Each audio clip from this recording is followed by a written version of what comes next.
Bismillahirrahmanirrahim. Assalamualaikum warahmatullahi wabarakatuh. Yang saya hormati dan saya muliakan dosen pembimbing mata kuliah Hukum Ketenagakerjaan. Video ini dibuat sebagai tugas kelompok dari mata kuliah Hukum Ketenagakerjaan. Adapun judul dari paparan video ini adalah penyerahan sebagian pekerjaan kepada perusahaan lain. Saya Hari Sandi bersama dengan rekan-rekan saya akan langsung saja memulai video pemaparan makalah pada hari ini. Langsung saja, perkembangan dunia usaha yang menuntut perusahaan dalam menjalankan kegiatan usahanya secara efektif dan efisien mungkin kiranya menjadi salah satu dasar diaturnya ketentuan mengenai penyerahan sebagian pekerjaan kepada perusahaan lain. Dalam pasal 64 sampai dengan pasal 66 Undang-Undang Nomor 13 Tahun 2003 tentang Ketenagakerjaan, efisiensi yang dimaksud yaitu labor cost sebagai bagian dari komponen produksi, di mana termasuk di dalamnya biaya upah, biaya jaminan kesehatan, biaya kompensasi, pemutusan hubungan kerja, dan biaya lainnya. Yang terkait erat dengan pekerja, hal ini didasari pada perspektif perusahaan yang pada umumnya melihat pekerja sebagai aset yang kehadirannya mempengaruhi biaya produksi, sehingga pada akhirnya mempengaruhi harga jual produk. Dengan efisien yang dilakukan oleh perusahaan ini diharapkan akan menekan biaya produksi sehingga menurunkan harga jual produk yang pada akhirnya akan meningkatkan daya saing di dalam dunia usaha. Alasan lain yaitu pada faktanya praktek penyerahan sebagian pekerjaan kepada perusahaan lain telah terjadi bahkan jauh sebelum berlakunya Undang-Undang Nomor 13 Tahun 2003 tentang Ketenagakerjaan. Sementara belum ada aturan yang menganut secara spesifik mengenai penyerahan sebagian pekerjaan kepada perusahaan lain, sehingga menyebabkan tidak adanya kepastian hukum bagi pekerja yang mengerjakan penyerahan sebagian pekerjaan kepada perusahaan lain. Dengan ketidakpastian hukum terhadap pekerja yang mengerjakan pekerjaan penyerahan sebagian pekerjaan kepada perusahaan lain, sudah barang tentu menyebabkan tidak terlindunginya hak-hak normatif pekerja tersebut. Dengan adanya aturan mengenai penyerahan sebagian pekerjaan kepada perusahaan lain dalam undang-undang, pada prinsipnya adalah bertujuan untuk memberikan perlindungan kepada pekerja. Dalam memahami pembahasan ini, kiranya perlu dipahami bahwa banyak orang memahami penyerahan sebagian pekerjaan kepada perusahaan lain sama dengan istilahnya outsourcing. Namun sesungguhnya Undang-Undang Nomor 13 Tahun 2003 tentang Ketenagakerjaan tidak mengenal istilah outsourcing.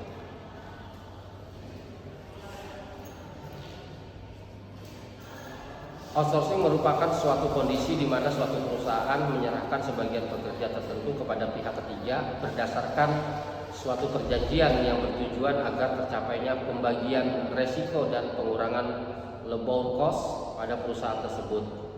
Pemaknaan tersebut kiranya sejalan dengan ketentuan pasal 64 Undang-Undang Nomor 13 Tahun 2003 tentang Ketenagakerjaan.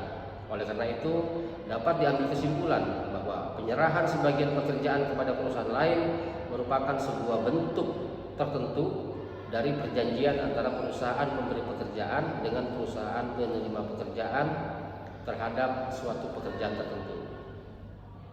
Hal ini setidaknya menegaskan bahwa penyerahan sebagian pekerjaan merupakan sebuah bentuk dari hubungan kerja, melainkan merupakan bentuk dari perikatan yang tunduk pada buku 3 KUH Perdata lingkup penyerahan sebagian pekerjaan kepada perusahaan lain, menegaskan adanya 3 pihak yang terkait di dalamnya, yaitu perusahaan pemberi pekerjaan, perusahaan penerima pekerjaan, dan pekerja yang melakukan pekerjaan tertentu. Untuk lebih jelasnya akan saya paparkan di bawah ini, yaitu perihal penyerahan sebagian pekerjaan kepada perusahaan lain ini harus dapat dibedakan mengenai dua hal berdasarkan bentuknya, yaitu yang pertama bentuk yang berorientasi pada produk pekerjaan sebagai hasilnya, dan kedua yaitu bentuk yang berorientasi pada hasil pekerjaan pekerja sebagai hasilnya.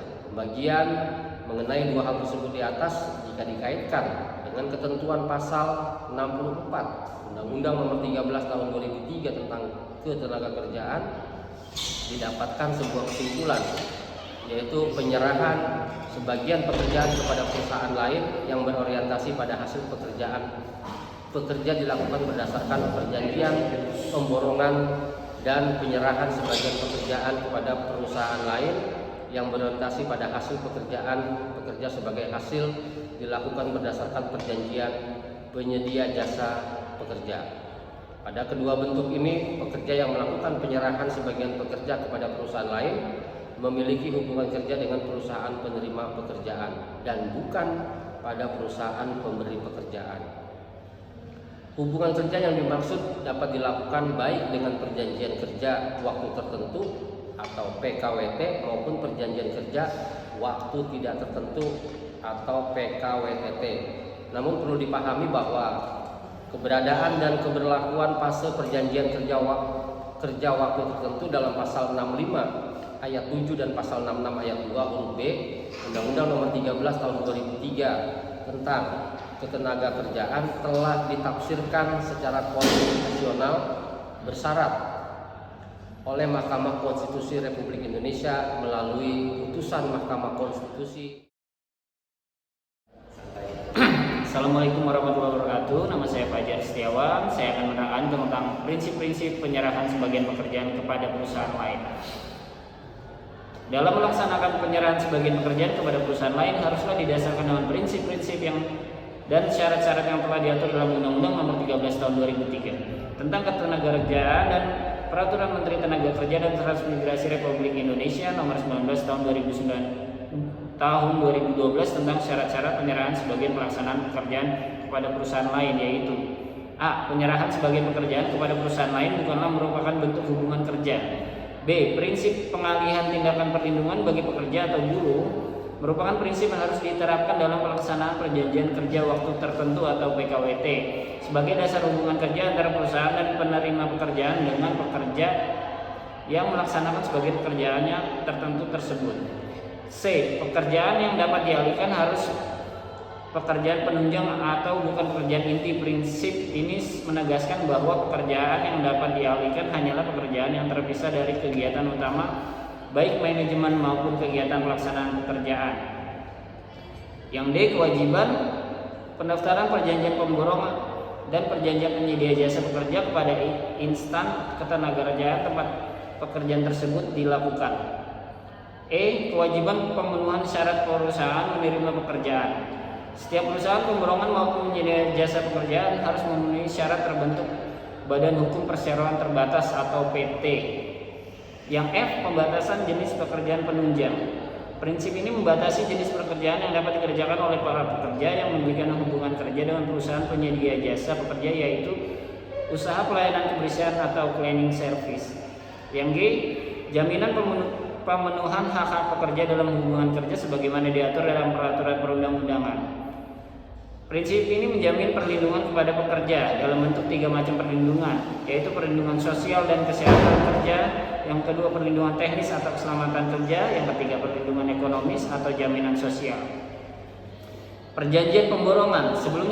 Sebelum berlakunya Undang-Undang Nomor 13 Tahun 2003 tentang Ketenagakerjaan, perjanjian pemborongan pertama kali dikenakan dalam KUH Perdata, khususnya pasal 1601B dan pasal 1604 sampai dengan pasal 1617. Pada rezim KUH Perdata, perjanjian pemborongan didefinisikan sebagai persetujuan bahwa pihak satu, yaitu pemborong, mengikatkan diri untuk menyelesaikan suatu pekerjaan bagi pihak lain, yaitu pemberi tugas, dengan harga yang telah ditentukan.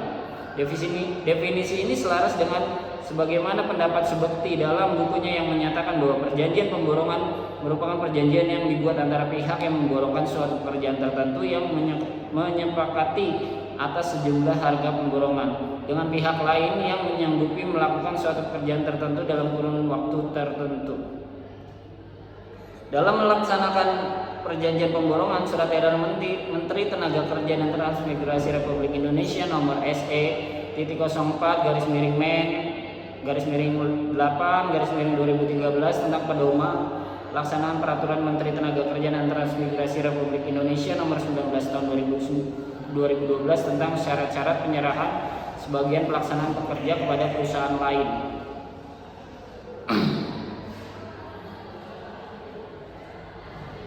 Pelaksanaan pekerjaan perusahaan lain telah memberikan batasan-batasan secara tegas, yaitu a.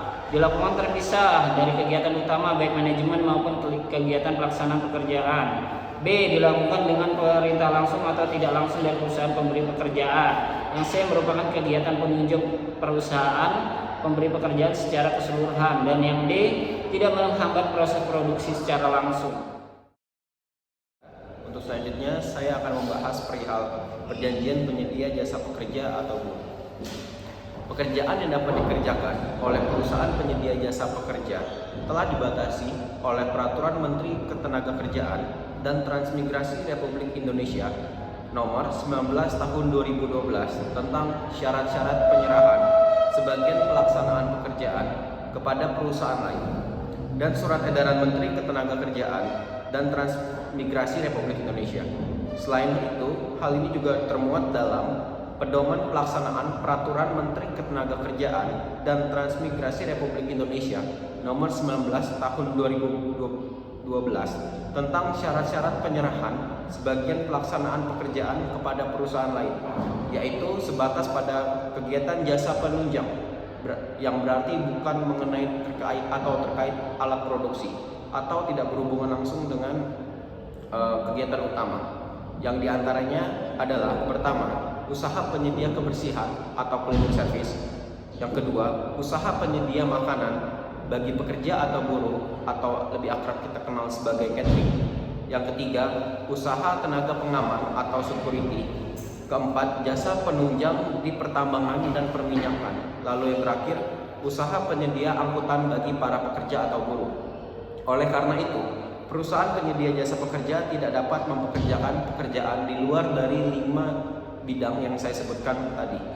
Aturan juga melarang bagi perusahaan penyedia jasa pekerja untuk menyerahkan kepada perusahaan penyedia kerja lainnya. Oleh karena itu, dapat disimpulkan, aturan mengenai perjanjian penyedia jasa pekerja ini melarang praktek hubungan hukum penyedia jasa pekerja lebih dari satu perusahaan. Hal ini tentunya bertujuan agar pekerja yang bekerja pada perusahaan penyedia jasa pekerja mendapat kepastian hukum dan perlindungan hukum.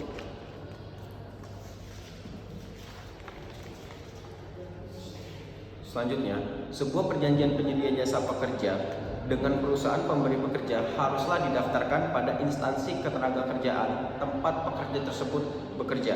Yang dilakukan sekurang-kurangnya harus mengatur mengenai jenis pekerjaan yang dilakukan, penegasan mengenai kesanggupan, dan hal-hal yang diberikan kepada pekerja. Lalu, mengenai hubungan dan syarat kerja antara pekerja dengan perusahaan penyedia jasa pekerja dapat didasarkan pada perjanjian kerja waktu tertentu atau PKWT, dan juga ada perjanjian kerja waktu tidak tertentu atau PKWTT. Khusus mengenai perjanjian kerja waktu tertentu harus didaftarkan di instansi ketenagakerjaan tempat di mana pekerja melakukan kegiatannya dan harus memuat sekurang-kurangnya: pertama, jaminan kelangsungan bekerja; kedua, jaminan perhitungan masa kerja apabila terjadi pergantian perusahaan penyedia jasa kerja; yang ketiga, jaminan hak atas cuti apabila memenuhi syarat masa kerja; yang keempat, jaminan hak atas jaminan sosial; yang kelima, jaminan hak atas tunjangan hari raya; yang keenam, jaminan hak istirahat paling singkat 1 hari dalam 1 minggu. Yang selanjutnya, jaminan hak menerima ganti rugi dalam hal hubungan kerja diakhiri oleh perusahaan penyedia jasa pekerja atau buruh sebelum perjanjian kerja waktu tertentu berakhir, bukan karena kesalahan pekerja. Lalu yang terakhir, jaminan hak-hak lain yang telah diatur dalam peraturan perundang-undangan atau perjanjian kerja sebelumnya. Baiklah, mungkin sampai di situ saja yang bisa saya sampaikan. Untuk kurang lebihnya saya ucapkan mohon maaf. Terima kasih. Assalamualaikum warahmatullahi wabarakatuh.